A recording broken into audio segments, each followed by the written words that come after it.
اعوذ باللہ من الشیطان الرجیم، بسم اللہ الرحمن الرحیم۔ قرآن اور سائنس 300 سرپرائز۔ آج کی ہماری قسط ہے قرآن اور اسٹرنگ تھیوری۔ پہلی دفعہ پیش کرنے کی سعادت حاصل ہو رہی ہے اس عظیم الشان حقیقت کو جو قرآن نے بنائی، اور آج کی سائنس کافی حد تک کم و بیش مکمل طور پر اس تھیوری پر کھڑی ہے، اسٹرنگ تھیوری۔ یہ کیسے ممکن ہے کہ اتنی جدید ترین تھیوری 1400 سال پہلے اس قرآن پاک میں اللہ کی عظیم الشان کتاب میں بتا دی گئی ہو؟ آئے ہم اس پر آپ کو دکھاتے ہیں اسٹرنگ تھیوری۔ اسٹرنگ تھیوری ہے کیا؟ اس کائنات کے ذرات کو کوانٹم لیول پہ، یعنی کہ مختصر ترین خردبینی سطح سے بھی نیچے جانے کے لیے، سب اٹامک لیول پہ جانے کے لیے جب آپ اسٹڈی کرتے ہیں اور قوانین کا جائزہ لیتے ہیں تو آپ دیکھتے ہیں کہ پارٹیکلز کون سے ہیں کائنات میں۔ آپ نے دیکھا مولیکیولز پہلے پائے گئے، مولیکیولز کے اندر ایٹمز ہیں، ایٹمز مل کے مولیکیول بنتے ہیں، ایٹمز کے اندر نیوکلیس ہیں، الیکٹرانز ہیں، پروٹونز ہیں، نیوٹرانز ہیں، ان کے اندر نیوٹرینوز ہیں، ان کے اندر اس سے بھی چھوٹے ترین باریک ذرات موجود ہیں، اور ان سب ذرات کا اپنا اپنا ایک ویٹ ہے، ایک وزن ہے، جیسے اٹامک ویٹ آپ دیکھتے ہیں ایٹم کا وزن، اور اتنے وہ کوارکس ہیں، اس میں برونز ہیں، بوسونز ہیں، ہگس بوسن، اور اس طرح کے چھوٹے ترین ذرات ہیں۔ اس سے نیچے ہم نہیں جان پا رہے، اس سے زیادہ نچلی خردبینی بنیادی سطح تک ہمارے ٹیلیسکوپس نہیں، مائکروسکوپس ہمارے نہیں پہنچ پا رہے۔ اس نہ پہنچ پانے کے لیے کی صورت میں آگے بڑھنے کا پھر راستہ کیا ہے؟ پھر ہم میتھمیٹیکل کیلکولیشنز کریں، ہم کائنات کے بڑے عوامل سے لے کے چھوٹے عوامل تک کی جو بیلنسز ہیں ان کو دیکھتے ہوئے، تمام تر شواہد جو ہمارے پاس موجود ہیں ان کو دیکھتے ہوئے کسی نتیجے پہ پہنچے۔ تو اب یہاں پر وہ چیزیں آئیں گی جو ابھی تک مائکروسکوپ نے دریافت نہیں کی۔ ہمارے مائکروسکوپ کے لینس اتنے طاقتور ہی نہیں ہیں، لیکن شواہد کی بنیاد پہ ڈسکوریز ہوتی ہیں، جیسے 2012 میں پیٹر ہگس نے ہگس پارٹیکل کو ڈسکور کیا، جس کو گاڈ پارٹیکل بھی کہتے ہیں، وہ بھی پیمائشوں کے ذریعے آپ کے احاطہ علم میں آیا اور سائنسی حقیقت گردانہ کیا، مان لیا گیا۔ اسی طرح اسٹرنگس کی صورتحال ہے۔ میچیو کاکو اور بہت زبردست سائنٹسٹ، دنیا کے دوسرے آج کے جو ماڈرن ترین سائنٹسٹ ہیں، وہ اسٹرنگ تھیوری کو مان رہے ہیں کہ باریک ترین ذروں کے بھی نیچے کائنات کی آخری بنیادی ترین سطح پہ آپ جائیں گے تو آپ کو ریشے یا دھاگے ملیں گے۔ یہ کس چیز کے بنے میں کچھ نہیں پتا، بالکل باریک ترین دھاگے ہیں، ریشے ہیں، جن سے مل کے ڈھیر سارے سینکڑوں ہزاروں کروڑوں اربوں ریشوں سے مل کے باریک ترین پارٹیکل بنتا ہے۔ اب وہ ریشے جو ہیں وہ وائبریٹ کرتے ہیں، وہ ہلتے ہیں، لرزشوں میں رہتے ہیں، حرکت میں رہتے ہیں، اور ان حرکتوں سے انرجی پیدا ہونی شروع ہوتی ہے۔ تو میٹر، مادے کا بھی جو بنیادی ترین ماخذ ہے وہ اسٹرنگ ہے، اسٹرنگ تھیوری کے مطابق، اور انرجی، توانائی کا بھی جو بنیادی ترین ماخذ ہے وہ اسٹرنگز اور ان کی وائبریشنز ہیں۔ تو اسٹرنگ تھیوری ان چیزوں پہ کھڑی ہوئی ہے۔ اس کے بعد super string theory, M theory, اور اس کی بہت سی ایڈوانسڈ فارمز ہیں، سب عظیم الشان تصورات ہیں، ہائپوتھیسس ہیں، تھیوریز ہیں۔ ہائپوتھیسس سے معاملہ آگے بڑھ چکا ہے، تھیوریز ہیں، اور جیسے ہی پیمائشی لیول پہ ڈسکوری ہوتی ہے ہگس بوسن کی طرح، یا اتنا اسٹرانگ لینس بن جاتا ہے کہ آپ مائکروسکوپ میں دیکھ سکیں، تو یہ لا بن جائے گا۔ یہ اسٹرنگ تھیوری ہے، لیکن قرآن کے حوالے سے ہم یہ کہتے ہیں کہ یہ لا ہے، یہ قوانین قدرت میں ہے کہ اسٹرنگز موجود ہیں، اور یہ جدید ترین دریافت کو قرآن میں دکھائیں گے۔ پہلے سائنسی حوالے، space.com کا آرٹیکل 2023 کا واٹ از اسٹرنگ تھیوری، اور اس میں آپ دیکھتے ہیں string theory is the idea in theoretical physics that reality is made up of infinitesimal vibrating strings smaller than atoms, electrons اور quarks۔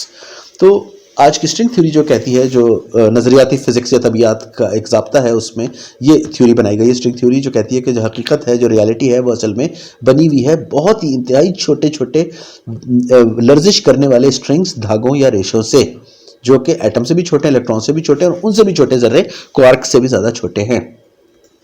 اس کے بعد بی بی سی کے سائنس فوکس میگزین میں ہم دیکھتے ہیں اور یونیورس میں ہیو اے ففتھ ڈائمینشن، یہ 2021 کا آرٹیکل ہے، اور اس میں آپ دیکھیں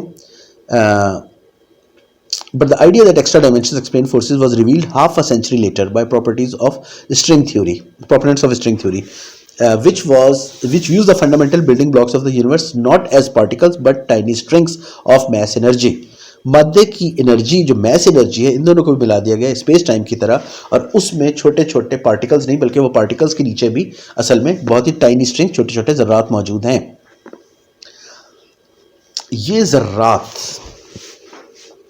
ٹائنی اسٹرنگز، اور یہ وائبریٹ بھی کرتے ہیں، جس کے نتیجے میں انرجی کی، توانائی کی لہریں پیدا ہوتی ہیں۔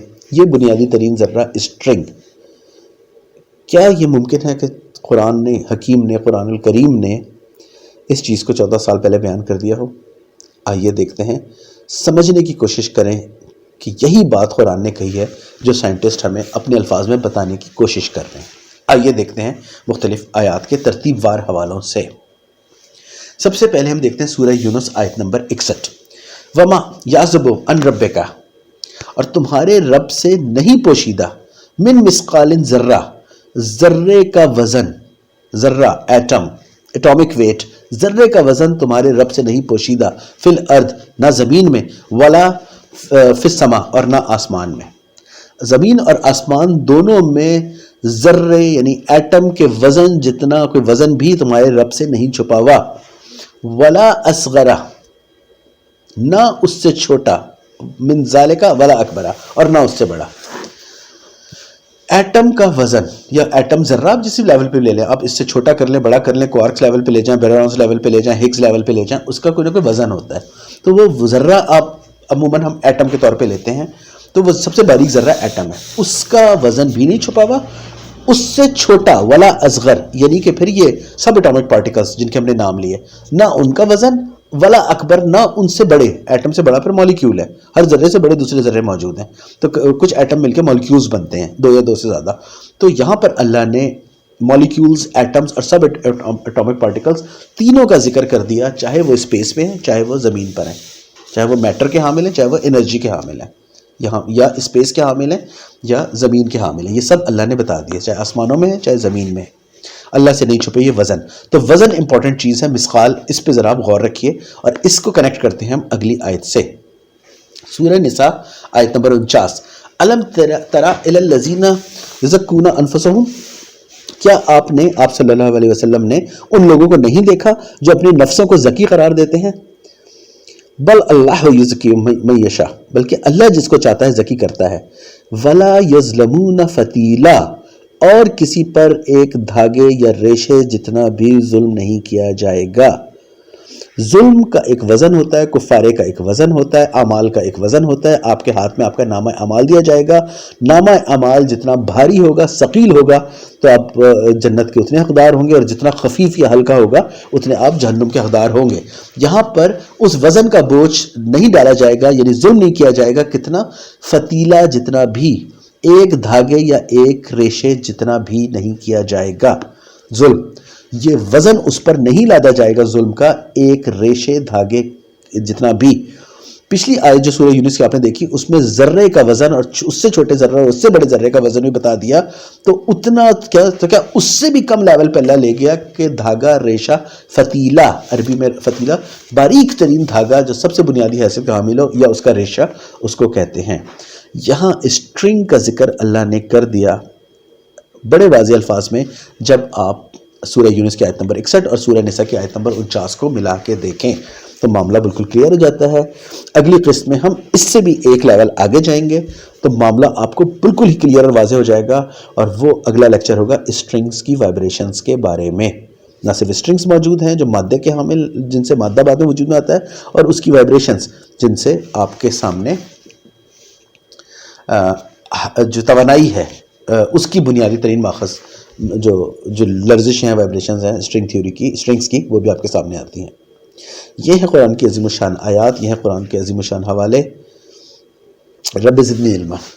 اللہ اکبر۔ اللہم صلی علی محمد و علی محمد، والسلام۔